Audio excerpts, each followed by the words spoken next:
ચાલો બહેનો, આજે આપણે કાપડું શીખીશું. બરોબર છે? કે મને લીધે છે. તો કાપડું કેવી રીતે બનાવવામાં આવે છે? તો કાપડું બે રીતે બનાવવામાં આવે, એક પ્રત્યક્ષ માપ અને એક પરોક્ષ માપ. આજે આપણે જે શીખશું એ પરોક્ષ માપથી શીખીશું. તો કાપડામાં કેટલા ભાગ હોય? તો કે હર હોય, પેટી હોય, પડખા હોય, ખડપા હોય, થાંભલી હોય, કારી હોય, બાંય હોય. આ પ્રકારે અલગ અલગ પ્રકારના કાપડા બને છે. સૌથી પહેલા આપણે હરનો માપ લેશું. તો કે હરની લંબાઈ કેટલી છે? તો કે 8.5. 8.5 + 1 ઇંચ એટલે 9.5. હવે આપણે લેશું હરની પહોળાઈ.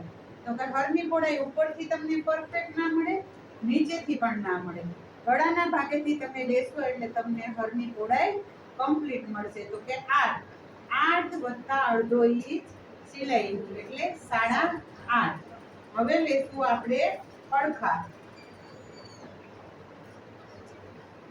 પડખાની લંબાઈ કેટલી છે સિલાઈ સહિત? તો કે 7. હવે આમાં આપણે જો સિલાઈ સહિત આપણે લંબાઈ લઈ લઈએ તો એમાં આપણે વધારાનું કપડું એડ કરવાનું રહેતું નથી.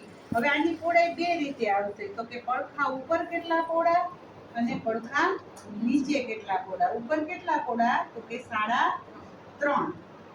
પછી નીચે કેટલા પહોળા? તો કે 2.5. હવે રહ્યા ખડપા. તો કે ખડપાની લંબાઈ આ છે. ખડપાની લંબાઈ આ છે. ખડપાની પહોળાઈ. ખડપા હંમેશા 1.5 કે 2 ઇંચના જ હોય છે, એનાથી વધારે પહોળા હોતા નથી. હવે બાંયની લંબાઈ. તો આપણે જ્યાં થાંભલી ફિટ કરેલી હોય ત્યાંથી આપણે બાંયની લંબાઈ લેવાની. આ છે બાંયની લંબાઈ, આ છે બાંયની પહોળાઈ. બરોબર?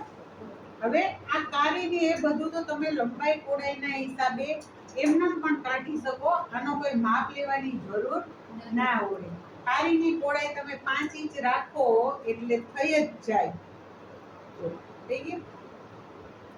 અને એની લંબાઈ 6 ઇંચથી આગળ રખાય નહીં, નતર કારી અહીંયા સુધી લટકતી રહે. આપણે બગલના ભાગથી નીચેના ભાગ સુધીની જ કારી હોવી જોઈએ.